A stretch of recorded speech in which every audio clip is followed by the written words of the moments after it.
wabarakatuh. Alhamdulillahi rabbil alamin. Wassalatu wassalamu ala asrafil anbiya'i wal mursalin wa ala alihi wa sahbihi ajma'in, amma ba'd. Allahumma salli ala sayyidina Muhammad wa ala ali sayyidina Muhammad. Baiklah, yang saya hormati Ibu Isnaini Khairatul Nikmah MPD selaku dosen pengampu materi akidah akhlak MTS dan MA, dan seluruh rekan-rekan Prodipai yang insya Allah dimuliakan Allah Subhanahu wa taala. Baiklah, saya di sini akan menyampaikan 2 poin. Yang pertama yaitu menjelaskan atau memaparkan materi makalah kami dulu, yaitu tentang rukun iman. Yang kedua yaitu menjelaskan artikel yang telah kami observasikan atau telah kami teliti di MTS Mambaul Ulum Lubuk Makmur. Baiklah, langsung saja, yaitu pertama yaitu penjelasan materi makalah kami yaitu rukun iman. Ya. Menurut Syekh Nawawi Al-Bantani dalam karyanya yaitu tasdiqom bil qalbi, yaitu iman ialah tasdiqom bil qalbi, membenarkan atau meyakini di dalam hati. Sudah itu wa iqrarum bil lisani, yaitu mengucapkan dengan lisan. Wa amalum bil arkani, yaitu mengamalkan dalam perbuatan. Jadi iman adalah membenarkan dalam hati, mengucapkan dengan lisan, dan mengamalkan dengan perbuatan. Terus di dalam rukun iman itu memiliki 6. Insya Allah kayaknya teman-teman sudah hafal semuanya itu. Yang pertama itu percaya kepada Allah. Yang kedua percaya kepada malaikat. Yang ketiga itu percaya pada kitabullah, kitab-kitab Allah. Yang keempat itu percaya kepada nabi dan rasul. Yang kelima yaitu percaya kepada hari kiamat. Dan yang keenam yaitu percaya kepada qada dan qadar. Lanjut, yaitu pertama kita jelaskan percaya kepada Allah, yaitu meyakini ya atau mengikrarkan di dalam hati bahwa hanya satu-satunya Tuhan yang berhak kita sembah. Jadi tidak ada Tuhan selain Allah. Walaupun ada sebagian ya para dai atau ceramah di luar mengatakan bahwa seluruh agama itu sama, tujuannya itu masuk surga.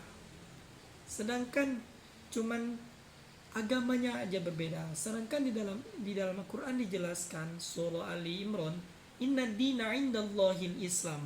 Sungguhnya cuman satu-satunya agama yang dirahmati, yang diselamati oleh Allah Subhanahu wa taala yaitu Islam. Inna dina indallahil Islam. Jadi tidak ada di dalam Islam agama selain agama Islam. Itu lanjut, itu kedua itu beriman kepada para malaikatnya. Malaikat ialah itu ciptaan Allah yang berasal dari cahaya. Jadi malaikat itu makhluk juga ya.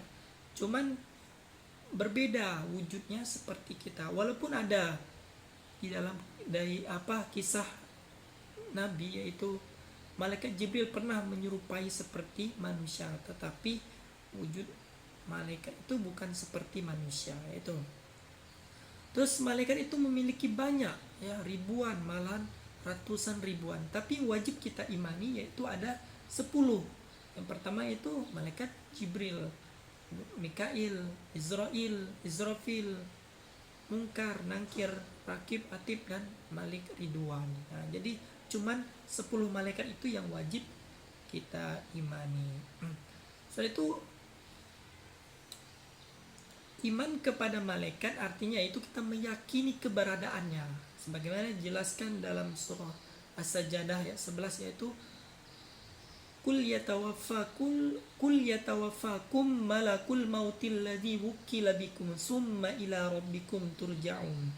Katakanlah ya, malaikat maut yang diserahi untuk mencabut nyawamu akan mematikanmu, kemudian hanya kepada Tuhanmu lah kamu akan kembali ya. Itu jadi kan malaikat yang mencabut nyawa itu malaikat maut, yaitu malaikat apa ya, Israel, itu mencabut nyawa ya. Ataupun kullu nafsin za'iqatul maut. Barang siapa yang bernyawa pasti akan mati, meninggal. Nah, itu. Jadi tidak ada manusia yang kekal di dunia ini. Selanjutnya itu beriman kepada kitab-kitab Allah. Nah, kitab Allah ya. Setiap zaman memiliki nabi dan rasulnya masing-masing, dan Allah menurunkan perintah, larangan, janji, ya, janji baik, janji buruk, serta nasihat dan petunjuk melalui nabi dan rasul di zaman tersebut yang dituliskan di dalam kitab dan mushaf. Ya, sebagaimana dijelaskan ya di dalam Al-Qur'an, yaitu ya surah Al-Baqarah ayat 258, ya amana rasulu bima unzila ilaihi mir rabbih wal mu'minun kullun amana billahi wa malaikatihi wa kutubihi wa rusulihi. Nah, itu jadi ya yang artinya itu rasul itu telah percaya akan apa yang diturunkan kepadanya dari Tuhannya, dan segala orang mukmin pun percaya pula masing-masing percaya kepada Allah, malaikatnya, kitab-kitabnya, dan utusan-utusannya. Itu di dalam dalil ini, dalam Quran, dalam surah Al-Baqarah ini, itu bisa mendapatkan dua, yaitu pertama percaya kepada malaikat, aman billahi wa malaikatihi, ya, wa rusuli, pada rasul nabi. Terus di dalam beriman kepada kitab-kitab Allah yang wajib kita imani, itu ada 4. Nah, yang pertama itu kitab Taurat yang mana diturunkan kepada Nabi Musa alaihissalam. Itu kedua kitab Zabur, itu kepada Nabi Daud. Ketiga kitab Injil diturunkan kepada Nabi Isa, dan Al-Quran diturunkan kepada Nabi Muhammad, dan kita sekarang yang terus menjalani syariat Islam. Ya, selanjutnya itu iman kepada Rasul-Rasul Allah. Ya. Iman kepada Nabi dan Rasul artinya meyakini bahwa Allah mengutus para Nabi dan Rasul untuk menyampaikan risalah tauhid kepada umat manusia. Risalah tauhid itu apa? Yaitu keyakinan diri kita terhadap Allah Subhanahu wa Ta'ala. Maka yang pertama kali dalam riwayat, Nabi tidak pernah mengajarkan pertama sholat, zakat, puasa, tidak diajarkan itu. Tapi apa yang diajarkan Nabi waktu berapa tahun? Kurang lebih itu 6 tahun atau 7 tahunan. Itu meyakini diri kita sebagai manusia untuk mempercayai, yaitu meyakini bahwa hanya Allah lah Tuhan yang wajib kita sembah. Terus Nabi dan Rasul yang wajib kita imani, kita yakini, yaitu ada 25, yaitu mulai dari Nabi Adam dan sampai Nabi Muhammad sallallahu alaihi wasallam. Terus apa perbedaan Nabi dan Rasul? Kalau Nabi ya untuk menyampaikan risalahnya itu untuk diri dia dan kerabat atau sahabat-sahabat terdekat dia. Sedangkan Rasul udah jelas Nabi ya. Kalau Rasul Nabi dan Rasul. Tapi kalau Nabi belum tentu Rasul. Kalau Rasul tadi apa? Yaitu menyampaikan, yang mana di waktu itu, di zaman itu, kalau umat yang hidup di zaman Rasul, zaman Nabi dan Rasul, maka dia wajib meyakini ajaran-ajaran yang diajarkan oleh Nabi dan Rasul tersebut. Selanjutnya yaitu beriman kepada hari kiamatnya ya. Beriman kepada hari kiamat ya maksudnya umat muslim harus meyakini bahwa akan ada masanya alam semesta akan hancur ya, dan tergantikan dengan kehidupan akhirat yang kekal. Jadi di dunia ini hanya sementara gitu, enggak lama gitu ya. Ya, kiamat terbagi menjadi dua, yaitu ada kiamat sugro dan kiamat kubro. Kiamat sugro itu gimana? Yaitu kiamat yang terjadi, contohnya seperti banjir, gempa bumi, tsunami, banjir. Itu semua termasuk kiamat sugro, kiamat kecil gitu ya. Kalau kiamat kubro itu hancurnya alam semesta ini, itu dinamakan kiamat kubro. Sebagaimana ya dijelaskan di dalam surah Al-Hajj itu, wa anna sa'ata ayatan la rayba fiha wa anna Allah yab'atsu man fil kubur. Ya. Dan sesungguhnya hari kiamat itu pasti datang terjadi, tidak ada keraguan kepadanya. Dan sesungguhnya bahwasanya Allah Subhanahu wa taala akan membangkitkan semua orang yang ada di dalam kubur. Jadi ketika sudah kiamat itu, orang yang terdahulu di zaman mulai Nabi Muhammad, Nabi Adam, umat Nabi Adam, termasuk Nabi Adam sampai yang meninggal sebelum hari kiamat itu semuanya dibangunkan di dalam kubur. Ketika dibangunkan mereka baru sadar, seperti orang terbangun tertidur gitu. Oh, gini ya hari kiamat gitu. Gitu. Yaitu iman kepada qada dan qadar, ya itu. Rukun ya. Kalau beriman kepada 1 sampai 5, saya yakin kita umat Islam tuh bisa lolos loh. Karena apa? Karena meyakini Allah, meyakini kitab Allah, malaikat, sudah itu. Hari kiamat itu bisa. Tapi kalau iman kepada qadar, ya, kita jelaskan dulu ya. Iman kepada qada dan qadar artinya percaya bahwa segala sesuatu terjadi atas izin Allah. Maka dari itu segala sesuatu yang terjadi harus diterima dengan lapang dada oleh semua makhluk. Karena nasib baik dan kurang baik telah ditentukan dan ditetapkan Allah Subhanahu wa taala. Qada adalah sesuatu yang ditetapkan ya oleh Allah, sedangkan qadar sesuatu yang telah ditentukan oleh sejak zaman azali. Itu jadi termasuk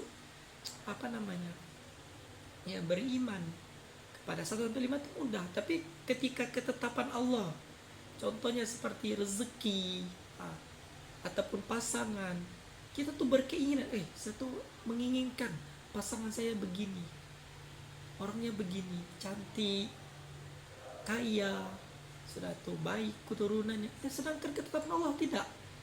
Itu ataupun rezeki. Coba teman-teman pilih, mana pengen gaji yang 1 juta tapi bisa melakukan amalan ibadah seperti sholat, puasa dengan baik, atau gaji 100 juta tapi susah untuk melakukan sholat? Coba pilih. Tapi tidak ada pilihan ketiga ya, yaitu 100 juta untuk bisa sholat. Itu, tapi susah kan, susah lah rasanya hati kita. Tapi dengan ketetapan Allah, kita sadar bahwa kita gunanya rezeki itu untuk menguatkan tulang punggung kita untuk misalnya makan atau tempat tinggal. Insya Allah kalau kita syukuri berapapun rezeki kita, berapapun ketetapan yang Allah berikan kepada kita, insya Allah hidupnya bakal barokah. Amin ya rabbal alamin.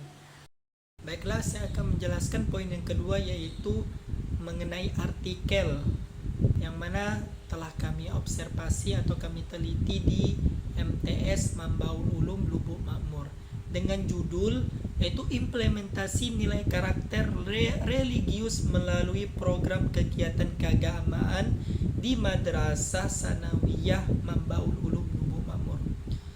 Metode penelitian yaitu kami gunakan dengan metode kualitatif. Penelitian ini dilakukan mulai tanggal 19 November 2024 sampai 7 Desember 2024. Terus pengumpulan data dilakukan dengan observasi, wawancara, dan dokumentasi. Analisis data peneliti dilakukan dengan cara mengumpulkan data, mereduksi data, menyajikan data, dan menarik kesimpulan dari data peneliti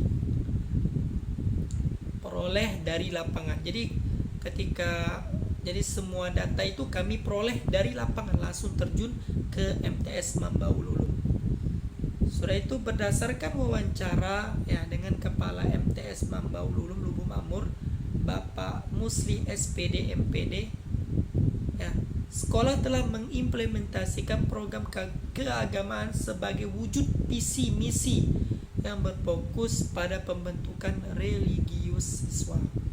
Yaitu visi misi dari MTS Mambaul Ulum, yaitu pertama, visinya terwujudnya peserta didik yang beriman, bertakwa, berakhlak mulia, cerdas, terampil, dan berwawasan global ya. Terus misinya apa aja ya? Di sini ada 5 misi dari MTS Mambaul Ulum. Yang pertama itu menanamkan nilai keimanan, ketakwaan dan akhlak mulia melalui ajaran Islam. Yang kedua itu mengembangkan nilai akhlakul karimah di lingkungan madrasah. Yang ketiga itu mengoptimalkan potensi akademik siswa. Yang keempat itu menerapkan pembelajaran yang aktif, kreatif dan menyenangkan. Dan yang terakhir yaitu membekali siswa dengan wawasan global. Terus untuk mendukung visi misi atau visi misi sekolah tadi, maka sekolah memprioritaskan program ini sebagai keagamaan.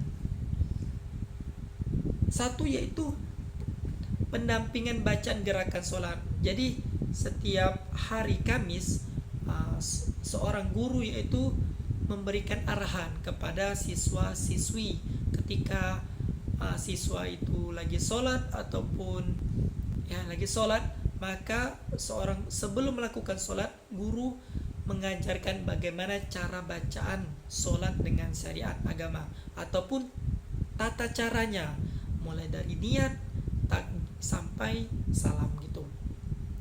Setelah itu ketika anak-anak sudah memahami cara membaca atau mempraktekkan sholat dengan baik dan benar, maka baru melakukan sholat dilakukan dengan secara berjamaah.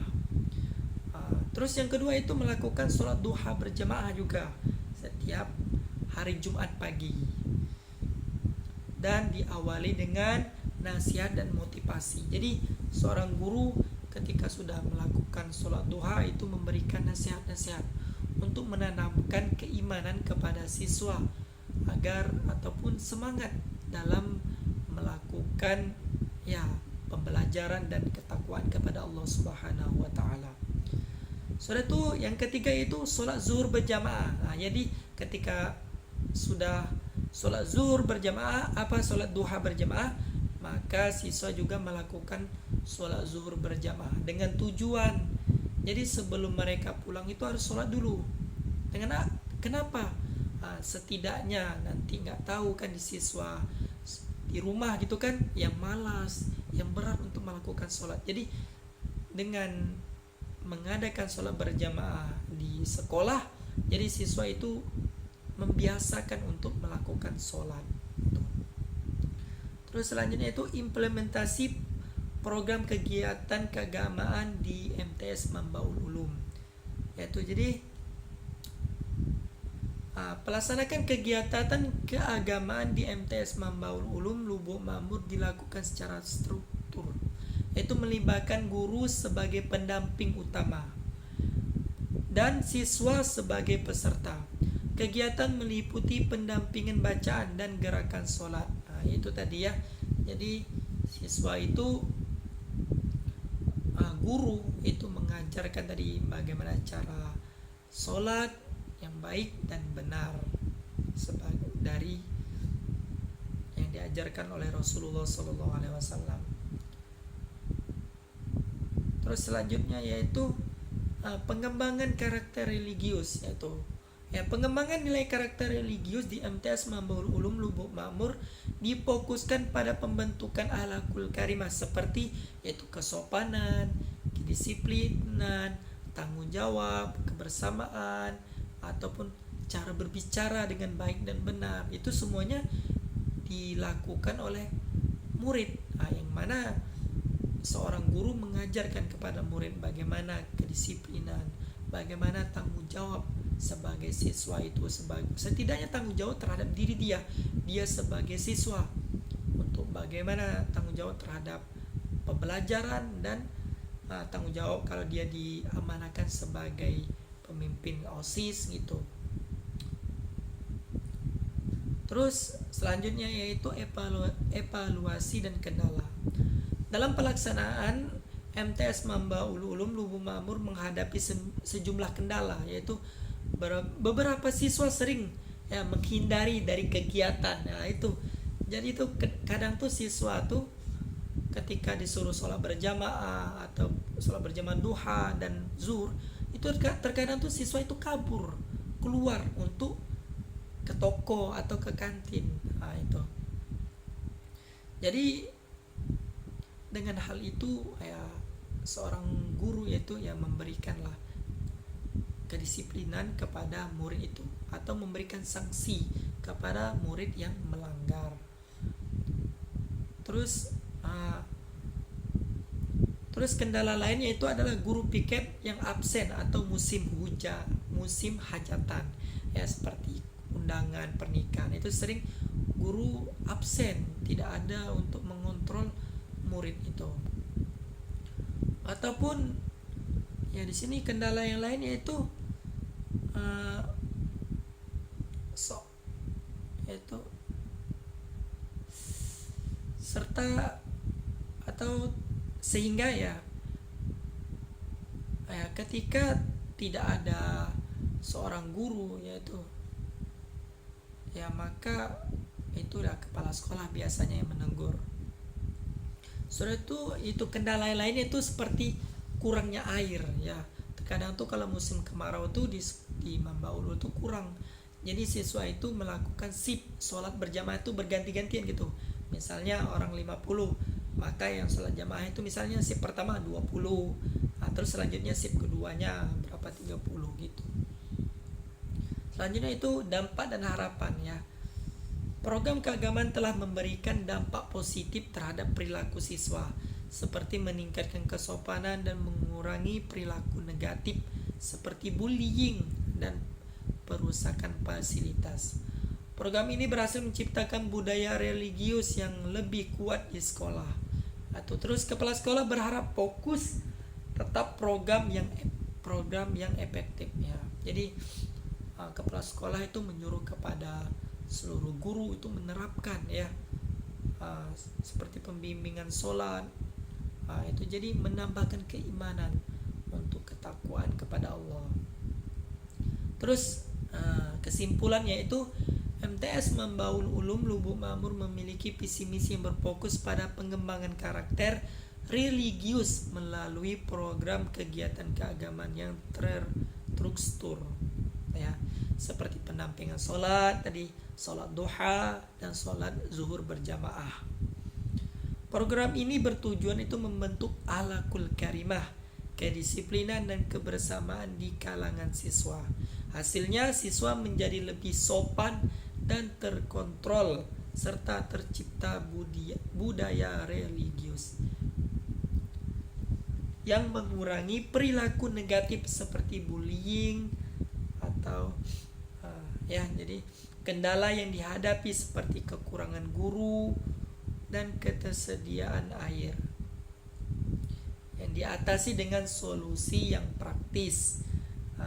Ke depan kepala sekolah berharap program ini tetap efektif diimbangi dengan peningkatan kesejahteraan guru untuk mendukung keberhasilan program. Jadi itulah ya artikel dari yang sama-sama kami teliti di MTS Mambaul Ulum. Semoga bermanfaat untuk saya sendiri ataupun untuk teman-teman semua. Ya insyaallah dengan ini kita bisa menerapkan ke depannya agar bisa kalau kita mempunyai sekolah ataupun kita menjadi seorang pengajar, semoga dengan program-program ini menambahkan referensi agar menjadi siswa yang menjadi lebih baik untuk masa depan. Amin amin ya rabbal alamin. Mungkin itu aja yang bisa saya sampaikan. Wabillahi taufiq wal hidayah. Wassalamualaikum warahmatullahi wabarakatuh.